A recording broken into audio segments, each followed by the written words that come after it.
연말과 연초에 목회자들로서는 너무나 많은 메시지를 선포하고 많은 예배를 통해서 성도들은 말씀의 또 풍성함을 경험했습니다. 그러나 이것이 높아심이지만 너무나 많은 말씀이 선포됐기 때문에 목회자뿐만 아니라 우리 모두가 다 어떤 말씀을 들었는지조차 잊어버릴 때가 많고 소홀히 될 때가 있었습니다.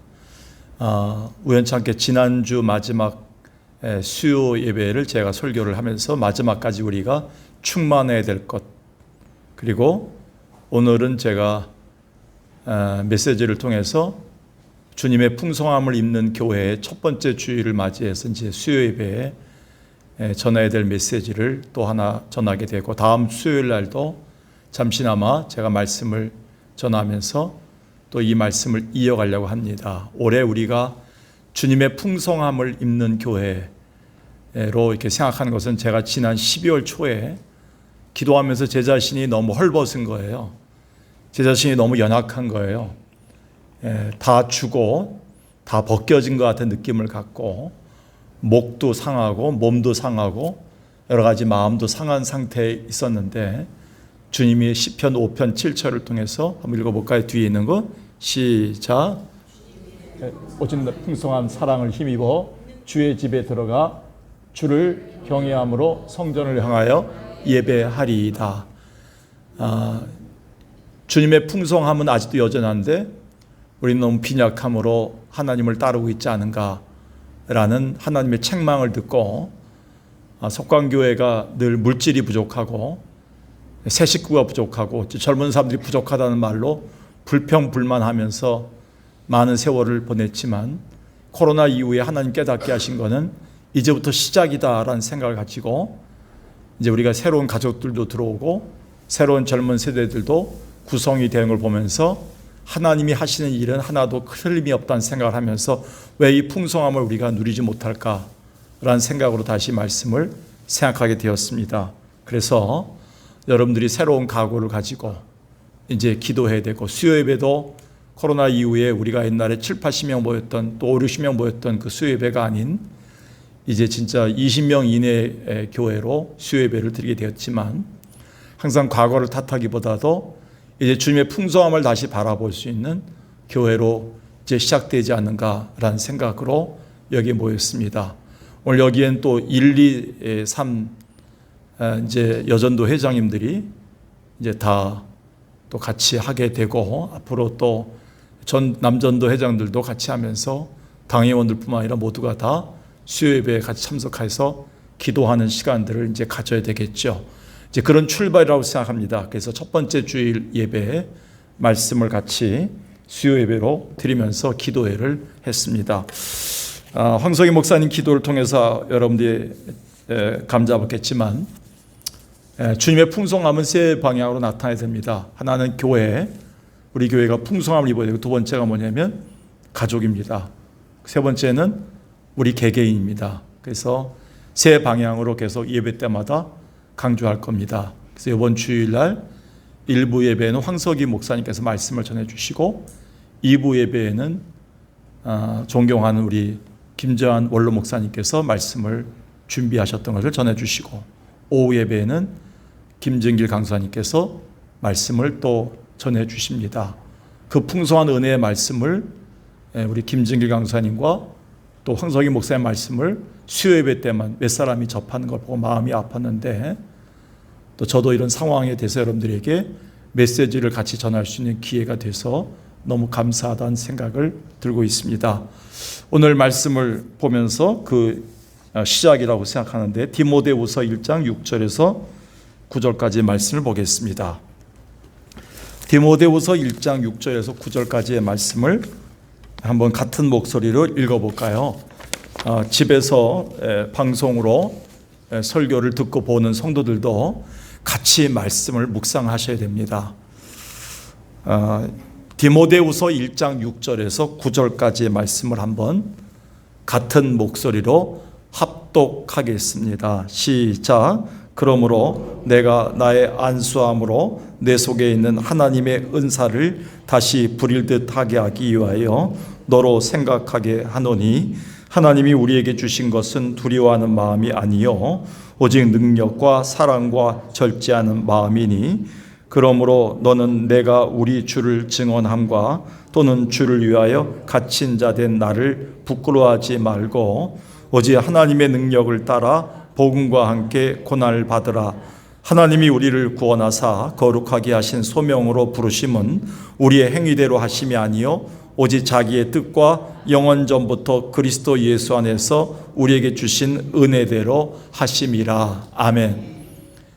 몇 사람은 알겠지만 2024년 새해 들어와서 첫 새벽기도 말씀을 디모데 후서를 정하고 시작하고 있습니다. 그 말씀을 시작하면서 이 말씀을 더욱더 묵상하게 되었습니다. 천국에 간 분들이 가장 많이 후회하는 게 이때입니다. 천국에 가서도 무슨 후회하는가? 천국에 가서 들어가는 순간에 후회하는 사람들의 가장 많은 부분이 뭐냐면 이런 후회랍니다. 내가 이 땅에 사는 동안에 하나님이 내게 주셨던 엄청난 그 은혜를 왜 다 누리지 못하고 왔을까? 대부분 이 땅에 살면서 은혜를 하나님이 주셨던 것의 10%, 20%도 못 누리고 가는 분들이 많답니다.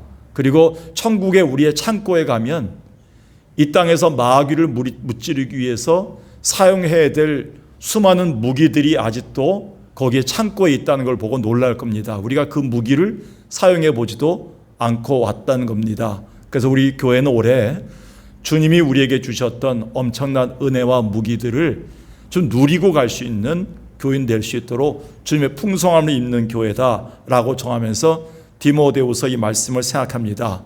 이 말씀을 알다시피 순교를 당하기 전에 바울이 지금으로부터 AD 67년이니까 2000년이 좀 안 됐겠죠. 2000년 전 정도에 바울이 이 성경을 이 서편지를 디모데에게 쓰면서 자기가 죽기 얼마 남지 않았다는 것, 순교당하기 얼마 남지 않았다는 것을 직감하고는 이 편지를 급히 써내려갑니다. 그래서 이 편지를 어느 사형수의 마지막 편지다라고 이렇게 불리우고 있습니다.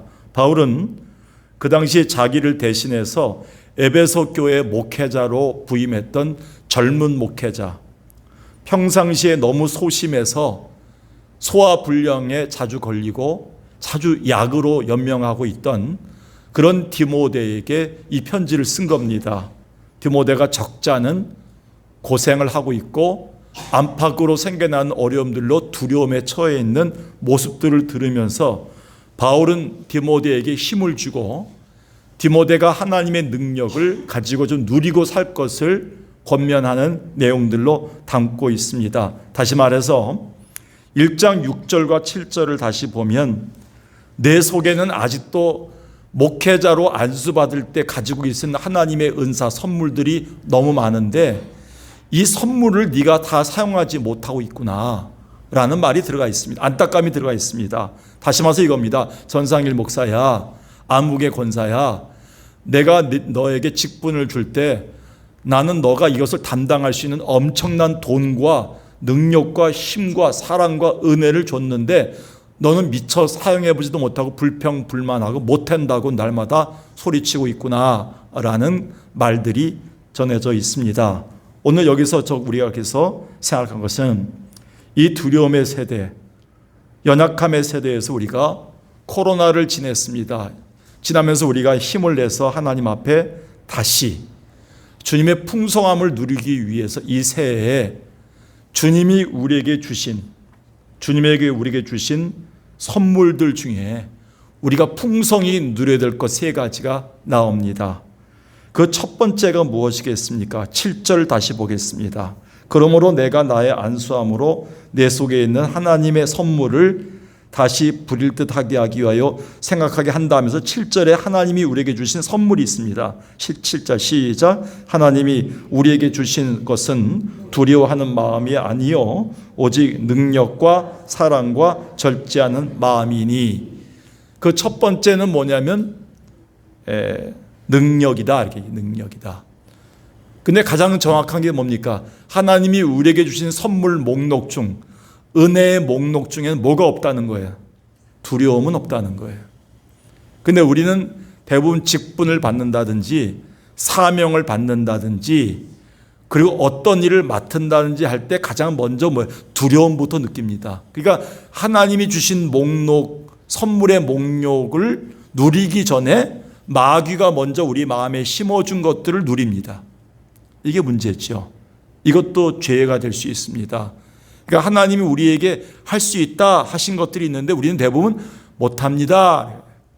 제가 아직도 결정하지 못한 게 있어요. 올해 들어와서 다시 옛날처럼 권사님들 이렇게 가나다 순으로 수요 예배 기도를 맡겨야 되는데 옛날에 김민기 목사님이 이것 때문에 굉장히 시험을 당하고 어려워했었거든요. 매번 주보를 만들 때마다 수요 기도의 권사님들 54분의 권사님들이 계셨는데 기도를 하겠다는 분들은 22분이 안 계신다는 거예요.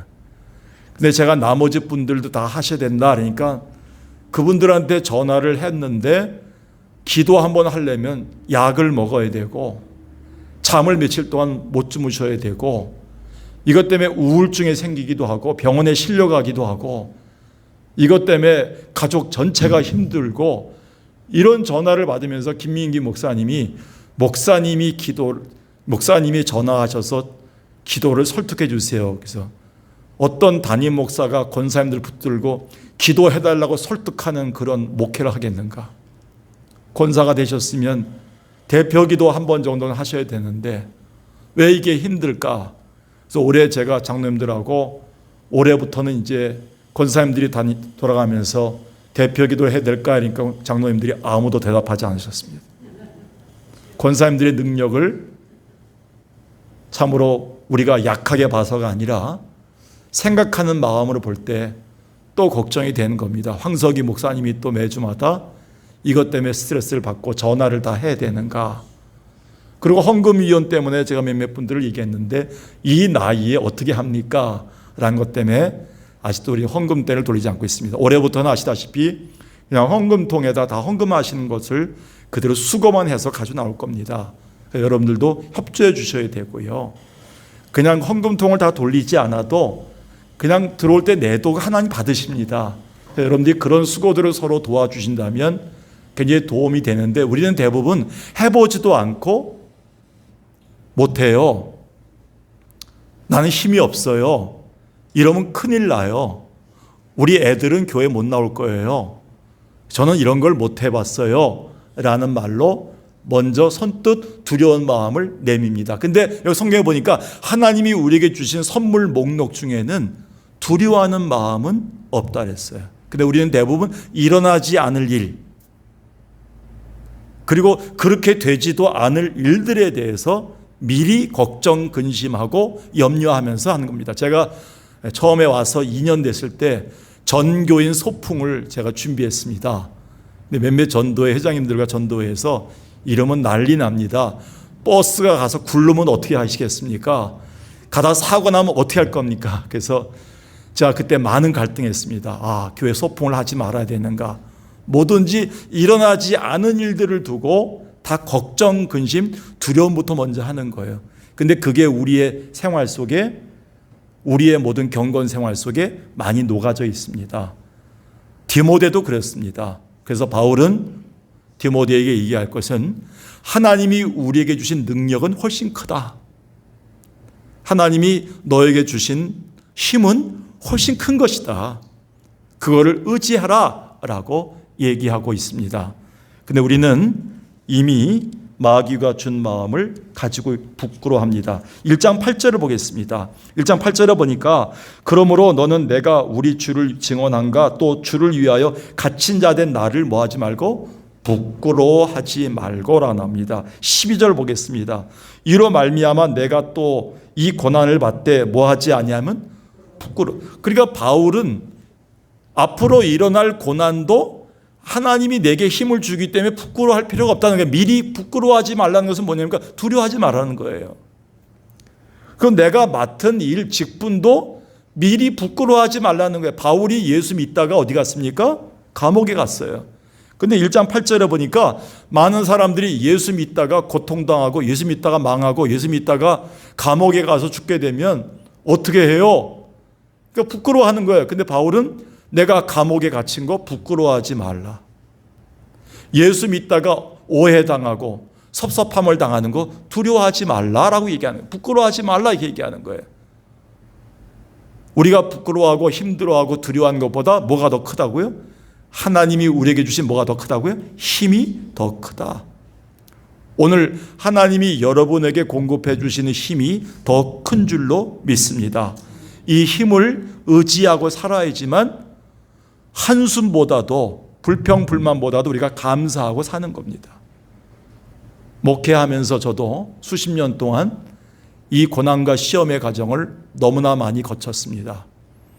어떤 친구 목사님이 와서 설교하면서 여기 앞에 있는 전상일 목사는 산전수전을 다 겪었다 했지만 여러분 나이보다 더 적은 것 같지만 제가 목회 연수는 많기 때문에 제가 어떻게 삼본에서 어떻게 서울에서 어떻게 제가 분당에서 어떻게 제가 총회 내에서 겪었던 일들을 여러분이 아시겠습니까? 그 목사님은 제 과정을 수십 년 동안 지켜보면서 어떻게 전상일 목사 거기서 무너지지 않고 일어섰는가를 보면서 놀랄 때가 있습니다. 제 힘이겠습니까? 그때마다 두려워하고 부끄러웠지만 힘들었습니다. 저희 아내도 뒤에 앉아 있지만 어떻게 담임 목사가 사례비를 1년치를 못 받으면서 사역할 수 있었겠습니까? 그때마다 하나님이 까마귀를 돌리시는데 너무 놀랐습니다. 그렇다고 해서 목회자 사례비가 없어서 산다는 것이 아니라 그때마다 하나님은 위기 때마다 교회 위기가 올 때마다 하나님은 살려주시고 지금까지 인도해 주시더라고요. 부족함은 지금도 있지만 하나님이 저에게도 힘을 주시더라고요. 저도 지금 목이 갈라지고 목에 혹이 생기고 지금 이제 병원에서는 목을 사용하지 말라는 진단을 받았습니다. 그런데 제가 그럼에도 불구하고 연초에 하나님 앞에 담대할 수 있는 것은 하나님 앞에 지금까지 수십 년 동안 제가 20몇 년 전에도 비슷한 진단을 받아서 수술을 해야 된다 그랬는데 그 당시 버텼습니다. 피도 나오고 그랬었지만 잘 견디고 여기까지 왔습니다. 하나님이 그동안 주셨던 힘이 더 컸기 때문에 견딜 수 있었던 것이지요. 여러분도 올해 여러분의 환경에 주신 어려움과 여러분 가정에 주신 그 시험과 고난보다도 여러분 마음속에 닥친 어려움과 그 무거움보다도 하나님이 여러분에게 공급해 주신 힘이 더 큰 줄로 믿습니다. 그리고 두 번째요. 하나님이 우리에게 주신 것, 새해를 맞이해서 하나님이 우리에게 풍성히 누려야 될 것이 뭐냐면 사랑입니다.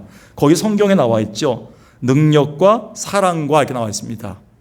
7절에 보니까 하나님이 우리에게 주신 것은 두려운 마음이 아니라 오직 능력과 뭐예요? 사랑이다. 여러분, 정신분석학자인 칼 매닝거란 말이 이런 말을 했습니다. 왜 우리가 두려워하는가? 왜 자꾸 우리가 불안에 떠는가? 그는 이렇게 얘기했습니다. 대부분 자기 자신에게 몰두해 살기 때문에 그렇다. 전쟁이 나거나 전염병이 오거나 갑자기 지진이 나면 대부분 우리는 뭐예요? 나는 어떻게 살지? 내가 뭐 먹고 살지? 난 이 병이 생겨서 어떻게 앞으로 살까? 대부분 자기 자신에게 몰두하기 때문에 우리는 두려움과 우울증에 빠지는 거예요. 그리스도인도 그렇다는 거예요. 그래서 칼 매닝거가 이렇게 얘기했어요. 이럴 때마다 하나님께 집중하는 연습을 해라 그랬어요. 내가 어려움이 왔을 때, 질병이 왔을 때, 우리 가정에 어려움이 왔을 때 그때 하나님은 어떻게 이 상황을 나에게 이기게 하실까를 먼저 보라 그랬어요. 근데 우리는 대부분 나에게 몰두합니다. 내가 어떻게 살지요? 그럼 내가 뭐 먹고 살지요? 내가 그럼 어떻게 이겨내지요? 어떻게 우리가 이걸 할 수 있지요? 라는 것 때문에 늘 두렵고 떨림으로 살 수밖에 없다는 겁니다. 그래서 바울은 우리에게 7절에 하나님이 우리에게 주신 것은 두려운 마음이 아니라 오직 오직 능력과 사랑이다라고 못 박았어요. 그러면서 로마서 5장 5절에는 우리의 소망이 부끄럽지 않은 이유는 바울이 하나님이 우리에게 뭐냐면 성령으로 말미암아 부어주신 사랑이 크기 때문이다 이렇게 했어요. 하나님이 여러분에게 사랑은 찔끔 주신 게 아니라 부어줬다는 거예요. 오늘도 이 예배를 통해서 예배 나온 자들에게 주신 축복이죠. 오늘도 여러분 기도한 자에게 주신 축복이 있죠. 그건 하나님이 뭐예요? 힘들게 살아가면서도 예수 바라보고 하나님 바라보는 자에게만 주실 축복이 있지. 그게 뭡니까? 부어주신 사랑이 있다는 거예요. 오늘도 하나님이 여러분에게 마음문을 여는 것만큼 하나님이 부어주신 게 너무나 많습니다. 그게 사랑이란 것이죠. 그 사랑의 힘으로 극복할 수 있다 이렇게 얘기합니다. 우리 전도 회장님들한테 제가 부탁드리고 싶습니다. 여러분이 관계가 힘들 때, 자주 시험 들 때, 누구 때문에 어려워할 때 가장 좋은 방법은 사랑을 택하시면 됩니다. 그때 가장 좋은 방법은 사람 만나러 다니지 마세요. 자기야 친한 분하고 자꾸 얘기하지 마세요. 그런 교회 분란이 생깁니다. 자꾸 분열이 생깁니다. 같은 전도에서도. 가장 좋은 방법은요, 저도 해봤습니다. 그 사람을 품고 기도하면 돼요. 사랑을 택하면 돼요. 주님이 하신 것처럼. 품고 계속 있으면 하나님께서 부어주신 거로 이미 다 채워주시고 하나님의 방법대로 해결해 나가는 방법이 있더라고요. 억울해도 끝까지 기다리면 돼요. 누가 나에 대해서 무슨 말을 했을 때 억울할 수 있어요. 답답할 수 있어요. 못 참을 수 있어요. 얼굴이 울그락불그락할 수 있어요. 그때 가장 중요한 것은 하나님이 사랑을 부어달라고 기도하는 수밖에 없어요. 메꿔달라고. 근데 놀랍게 그것이 연결돼서 하나님이 하시는데, 요한복음 4장 18절에서 그래서 요한은 사랑 안에 두려움이 없나니, 온전한 사랑이 뭘 내어 쫓는다 그랬어요? 두려움을 내어 쫓는다 그랬어요.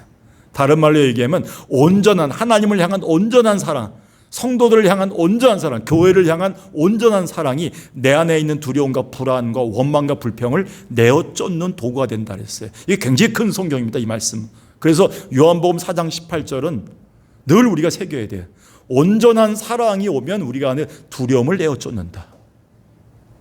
여러분, 두려움을 내어 쫓는 게 돈이 아니에요. 두려움을 내어 쫓는 게 많은 내 친구들을 확보하는 게 아니에요. 어디 여행 갔다 오는 게 두려움 내어 쫓는 게 아니에요. 두려움을 내어 쫓는 것은 하나님의 사랑을 내가 부음받으면 돼요. 오늘도. 그런 그 두려움이 점점 없어지고 있더라고요. 하나님이 내게 주신 사랑이 얼마나 큰데. 이게 놀랍더라고요. 그래서 요한복음 7장 38, 39절에서는 요한이 이렇게 얘기했어요. 성경에 이른 같이 그 배에서 생수의 강이 흘러 넘치리라. 성령을 가르쳐서 말할 때 성령이 어떻게 오냐면 생수에서 배가 터져 나온답니다. 이걸 이제 성경학자들은 이렇게 얘기합니다. 왜 배에서 터져 나오게 할까? 배는 욕망 덩어리랍니다. 인간의 욕망 덩어리. 그래서 빌립보서 3장에서도 바울은 내 신은 배에 있다. 너희들의 신은 배다. 벨리다 이렇게 얘기했어요. 배가 뭐냐면 욕망이다. 욕망. 그런데 우리들의 신은 하나님이시다 그랬어요. 하늘에 있는 하나님이다 이렇게 얘기했어요. 여러분, 우리의 욕망에서요, 욕망 대신에 뭐예요? 성령의 생수가, 사랑이 흘러 넘칠 수 있는 그 은혜를 사모하라는 거예요. 오늘도 여러분 힘드시지만 이 새해 첫 예배를 통해서 하나님이 우리에게 주신 선물 목록 두 번째, 하나님의 사랑을 풍성히 부음받고 누리는 여러분 되길 주의 이름으로 축원합니다. 마지막 세 번째는요, 7절 다시 보니까 하나님이 우리에게 주신 것은 두려워하는 마음이 아니고 오직 능력과 사랑과 뭐라고요? 절제하는 마음이다. 이 절제라는 말은 옛날 성경에는 근신이라는 말로 써 있습니다. 근신. 헬라어 소프로니스모스. 소프로니스모스란 말은 정신 차리게 하다, 자아 통제를 하다라는 두 가지 뜻을 포함하고 있습니다. 어떤 상황에서도 절제력을 잊지 않고 무엇을 해야 하는지, 어떻게 말아야 되는지, 어떤 행동부터 해야 되는지를 판단할 수 있는 그 능력이 바로 절제입니다. 다시 얘기합니다. 중요합니다. 성경에서 말하는 소프로니스모스라는 말은 어떤 상황이 주어졌을 때 그 상황에서 절제력을 잃지 않고 무엇을 해야 옳은지, 어떻게 말해야 되는지, 어떻게 행동해야 되는지를 판단할 수 있는 그 능력을 얘기합니다. 근데 우리는 이 절제가 안 왔기 때문에 어려움 생기면 본능대로 얘기해요. 말하고 싶은 대로 막 얘기해요. 감정대로 막 터져나와요. 행동하고 싶은 대로 막 행동해요. 그러니까 믿지 않는 사람이나 믿는 사람이나 지옥 갈 사람이나 천국 갈 사람이나 똑같이 행동하는 거예요. 그러니까 아무도 모르는 거예요. 어떻게 사는지. 그래서 다음 주 수요일 날 이 설교 말씀을 가지고 또 전합니다. 여러분, 우리가 이 시대에 하나님이 주신 선물 중에 이게 있다는 거예요. 근데 하나님이 주지 않은 선물, 마귀가 주는 선물만 붙들고 자꾸 일련을 보는 사람이 있어요. 날마다 두려워해요. 날마다 불안해요. 날마다 원망, 날마다 불평해요. 뭐든지 불평해요. 뭐든지 원망해요. 뭐든지 부정적으로 생각해요. 그 마귀에게 지배받는 거예요. 근데 하나님이 주신 선물 세 가지만 붙들고 살아야 돼요. 첫 번째 뭐라고요? 능력과 뭐나요? 사랑과. 세 번째 뭐라고요? 절제력이에요. 내가 이 상황에서 어떻게 말해야 되는지, 이 상황에서 어떻게 행동해야 되는지, 이 상황에서 어떻게 내가 판단해야 되는지를 하나님이 능력을 준다니까요. 그게 절제력이라는 거예요. 절제력. 그래서 이것 때문에 누구보다 많은 실수하고 트라우마를 안고 살았던 사도 베드로는 이렇게 얘기했어요. 죽기 전에.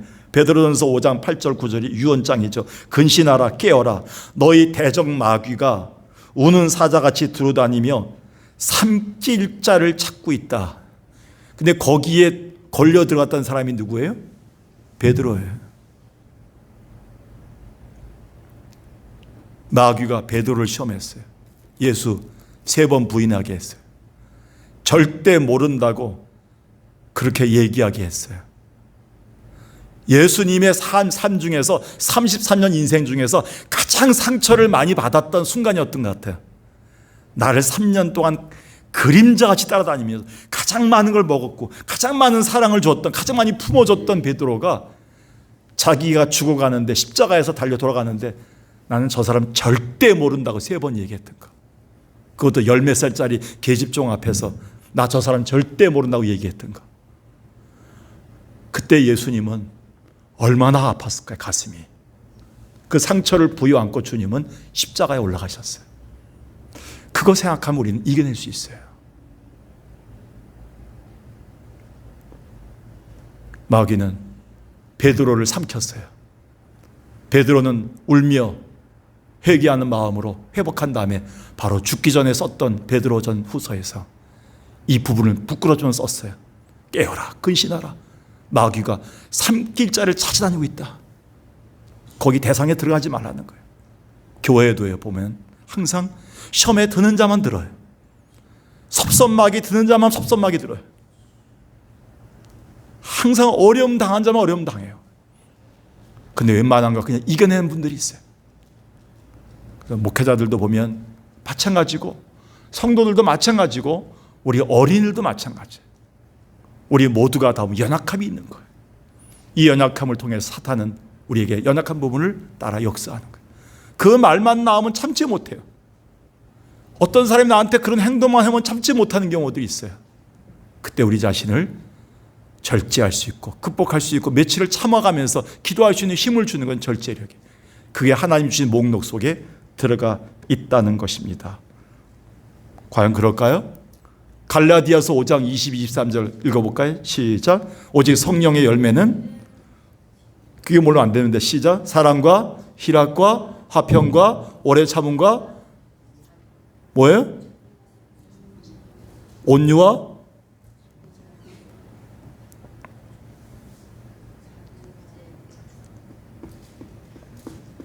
자, 시작. 사랑과 희락과 화평과 오래 참과 자비와 양성과 충성과 온유와 절제니. 이거 늘 오해하지 말라 그랬지. 9가지 열매가 있다는 게 아니에요. 성경에는 플롯, 단수예요. 뭐냐면 성령의 열매 안에 이런 요소들이 들어가 있다는 거예요. 그러니까 나는 사랑은 있는데 오래 참음이 없어. 아이, 거짓말이에요. 나는 절제가 없어. 난 애로부터 우리 집 전체가 혈기가 많아갖고 그런 얘기 하지 마세요. 어떻게 창피하게 하세요. 성경에는 성령의 열매가 나타나면 한꺼번에 다 나타나게 되어 있다는 거예요. 여러분, 오래 참음과 절제가 들어가 있어요. 거기에. 오늘 하나님이 내게 부어주신 것 확인하고 누려야 합니다. 통제할 수 없는 힘 아니에요. 나는 못 참았다. 아니에요. 참아낼 수 있습니다.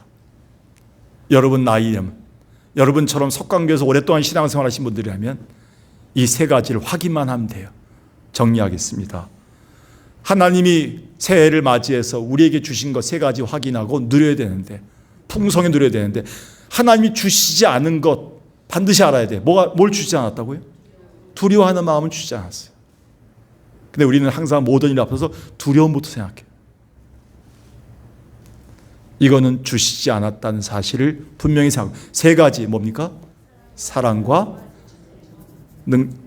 사랑보다 그 전에 뭐예요? 능력과 사랑과 절제. 이걸 우리가 확인하고 오늘도 누림으로 말미암아 풍성한 한 해를 시작하기를 주의 이름으로 간절히 축원합니다.